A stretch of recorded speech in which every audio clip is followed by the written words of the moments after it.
श्री परमात्मने नमः। यथार्थ गीता अध्याय 2 श्लोक 72 और अध्याय 2 का निष्कर्ष सुने। एषा ब्राहि स्थितः पार्थ न एनाम प्राप्य विमुहति स्थित्वास्यामि अंतकाले अपि ब्रह्मनिर्माण त्रच्छति।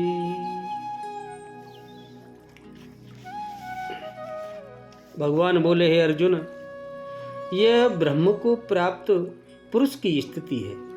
इसको प्राप्त होकर योगी कभी मोहित नहीं होता और अंतकाल में भी इस ब्राही स्थिति में स्थित होकर ब्रह्मानंद को प्राप्त हो जाता है। पार्थ, उपर्युक्त स्थिति प्राप्त ब्रह्म को प्राप्त हुए पुरुष की स्थिति है। समुद्रवत उन महापुरुष में विषय नदियों की तरह समा जाते हैं। वे पूर्ण संयमी और प्रत्यक्षतः परमात्मदर्शी हैं। केवल अहम ब्रह्मास्मि पढ़ लेने या रट लेने से यह स्थिति नहीं मिलती। साधन करके ही इस ब्रह्म की स्थिति को पाया जाता है। ऐसा महापुरुष ब्रह्मनिष्ठा में स्थित रहते हुए शरीर के अंतकाल में भी ब्रह्मानंद को ही प्राप्त होता है। ऐशो ब्राही और स्थिति, इसका क्या भाव है? जो ब्राह्य विषय को स्थिति हो उसे ब्राही स्थिति कहते हैं, और जिसका प्रकरण चलता हो उसका गोतक ऐसा पद है। इसलिए यहाँ अर्जुन के पूछने पर 55वें श्लोक से यहाँ तक स्थिति प्रज्ञ पुरुष की स्थिति, जिस स्थिति का जगह जगह वर्णन किया गया हो, जो ब्रह्म को प्राप्त महापुरुष की स्थिति है, उसी का वाचक यहाँ यशव है। तथा उपयुक्त प्रकार से अहंकार, ममता, आसक्ति, स्पृहा और कामना से रहित होकर सर्वथा निर्विकार और निश्चल भाव से सच्चिदानंद घन परमात्मा के स्वरूप में नित्य निरंतर निमग्न रहना ही उस स्थिति को प्राप्त होना है। इस स्थिति को प्राप्त होकर योगी कभी मोहित नहीं होता। इसका क्या भाव है? इससे यह भाव दिखलाया गया है कि ब्रह्म क्या है, ईश्वर क्या है, संसार क्या है, माया क्या है, इनका परस्पर क्या संबंध है, मैं कौन हूँ, कहाँ से आया हूँ, मेरा क्या कर्तव्य है और क्या कर रहा हूँ, आदि विषयों का यथार्थ ज्ञान होना ही मोह है। यह मोह जीव को अनादिकाल से ही इसी के कारण यह इस संसार चक्र में घूम रहा है। पर जब अहंता, ममता, आसक्ति और कामना से रहित होकर मनुष्य उपयुक्त ब्राही स्थिति को प्राप्त कर लेता है, तब उसका यह अनादि सिद्ध मोह समूल नष्ट हो जाता है। अतः फिर उसकी उत्पत्ति नहीं होती। प्रश्न काल में भी इस स्थिति में स्थित होकर योगी ब्रह्मानंद को प्राप्त होता है। इसका क्या भाव है? यह भाव दिखलाया गया है कि जो मनुष्य जीवित अवस्था में ही इस स्थिति को प्राप्त कर लेता है, उसके विषयों में तो कहना ही क्या है, वह तो ब्रह्मानंद को प्राप्त जीवन मुक्त है ही। पर जो साधन करते करते या अकस्मात मरण काल में ही इस ब्राह्य स्थिति में स्थित हो जाता है, अर्थात अहंकार, ममता, आसक्ति, स्पृहा और कामना से रहित होकर अचल भाव से परमात्मा के स्वरूप में स्थित हो जाता है, वही ब्रह्मानंद को प्राप्त हो जाता है।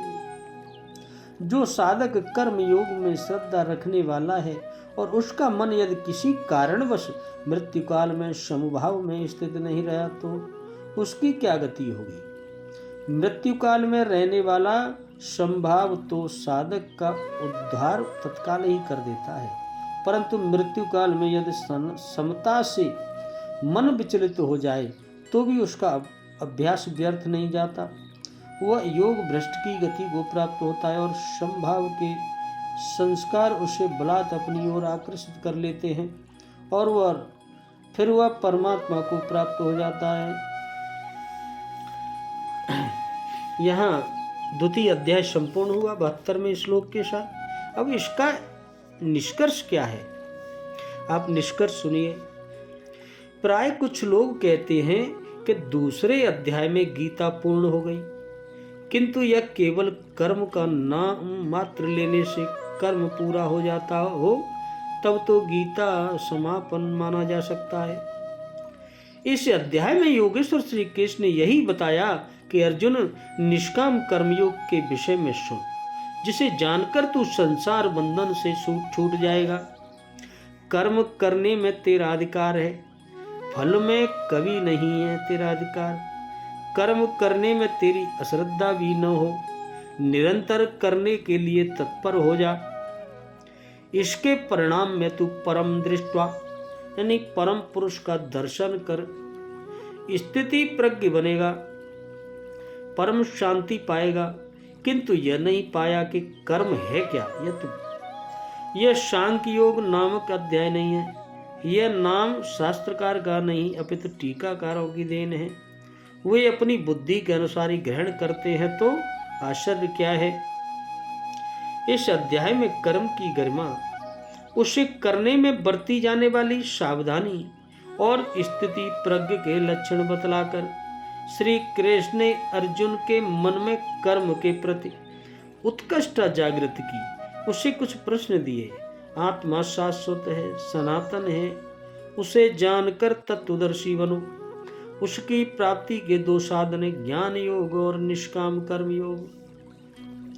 अपनी शक्ति को समझकर हानि लाभ का स्वयं निर्णय लेकर कर्म में प्रवृत्त होना ज्ञान मार्ग है, तथा इष्ट पर निर्भर होकर समर्पण के साथ उसी कर्म में प्रवृत्त होना निष्काम कर्म मार्ग या भक्ति मार्ग है।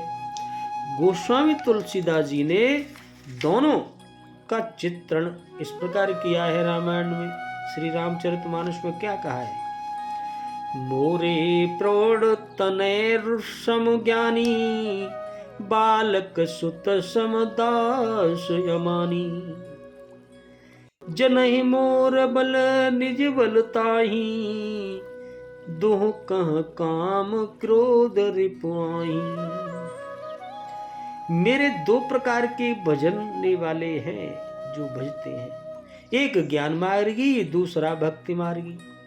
और निष्काम कर्म मार्गी या भक्ति मार्गी शरणागत होकर मेरा आश्रय लेकर चलता है। ज्ञान योगी अपनी शक्ति सामने रखकर अपनी हानि लाभ का विचार कर अपने भरोसे चलता है, जबकि दोनों के शत्रु एक ही हैं। ज्ञान मार्गी को काम क्रोधादि शत्रुओं पर विजय पाना है और निष्काम कर्मयोगी को भी इन्हीं से युद्ध करना है। कामनाओं का त्याग दोनों करते हैं और दोनों मार्गों में किया जाने वाला कर्म भी एक ही है। इस कर्म के परिणाम में परम शांति को प्राप्त हो जाओगे। लेकिन यह नहीं बताया कि कर्म है क्या। अब आपके भी समक्ष कर्म एक प्रश्न है।